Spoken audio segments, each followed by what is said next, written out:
पंतप्रधान नरेंद्र मोदी गुढीपाडव्याच्या दिवशी नागपुरातील दीक्षाभूमीवर बाबासाहेबांना विनम्र अभिवादन करणार आहे।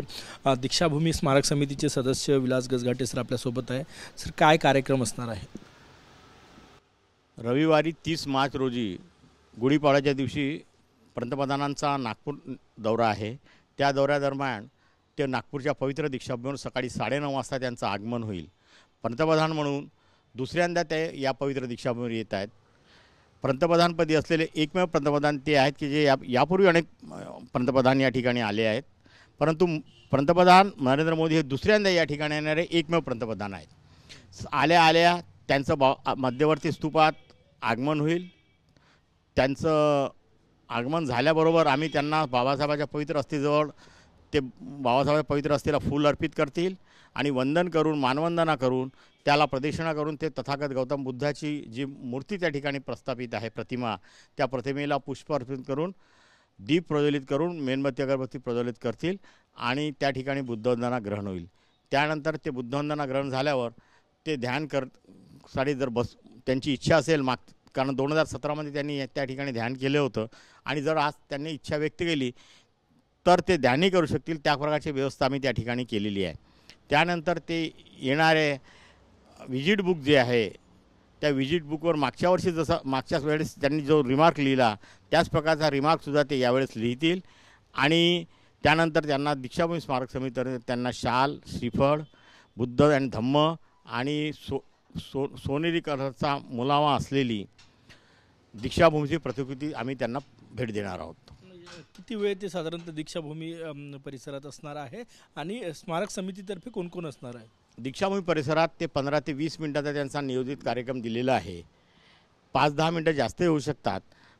कमीत कमी ते 20 मिनिटं 20 ते 25 मिनिटाच्या दरम्यान ते दीक्षाभूमीत राहतील आणि त्यावेळेस दीक्षाभूमी स्मारक समितीच्या अध्यक्षासह सर्व सन्मान्य सदस्य उपस्थित राहतील।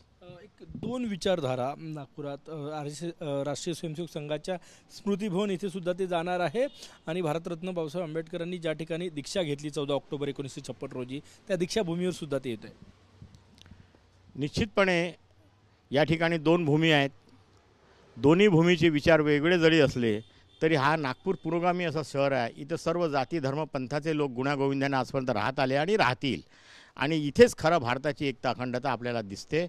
त्यामुळे 2 विचारधारा जरी असल्या त्या तात्विक विरोधातल्या जरी असल्या पण वैयक्तिक बाबतीत कुठल्याही मानवतेला काळीमा फासणारी घटना या 2 विचारधारेतून या ठिकाणी निर्माण आजपर्यंत झालेली नाही आणि होणारही नाही। पंतप्रधान नरेंद्र मोदी जेव्हा गुजरातचे मुख्यमंत्री होते तेव्हा सुद्धा येऊन गेले या ठिकाणी। त्या ठिकाणी गुजरातचे त्यावेळेस जे नरेंद्र मोदीजी त्यावेळेस तत्कालीन जे गुजरातचे मुख्यमंत्री होते त्यावेळेस सुद्धा ते आले होते आणि त्यावेळेस सुद्धा त्यांनी पवित्र दीक्षाभूमीवर बराच अवधी घालवला होता। शेवटचा प्रश्न माझा, तुम्ही स्मारक समितीचे सदस्य तुम्ही स्वतः त्या ठिकाणी असणार आहात, पंतप्रधानांशी चर्चा करण्याला वेळ मिळेल?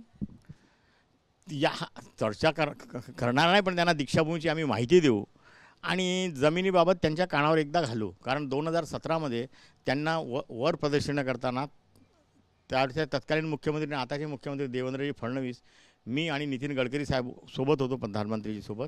त्यांना आम्ही त्यावेळेस वरून प्रदर्शना करताना उत्तर दिशेची कृषी विभागाची असलेली 3 एकर 84 जागा आम्ही दाखवली होती आणि ती आम्हाला मिळावी याकरता आम्ही त्यांना निवेदित केलं होतं, निवेदन दिलं होतं, त्या पत्रव्यवहार केला होता।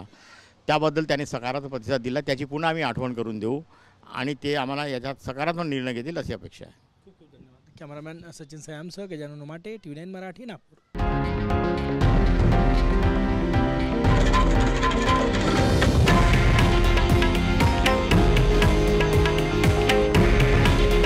हे आहे देशातील नंबर 1 न्यूज नेटवर्क आणि आपण पाहत आहात TV9 मराठी। काळजी तुमची, हित महाराष्ट्राचं।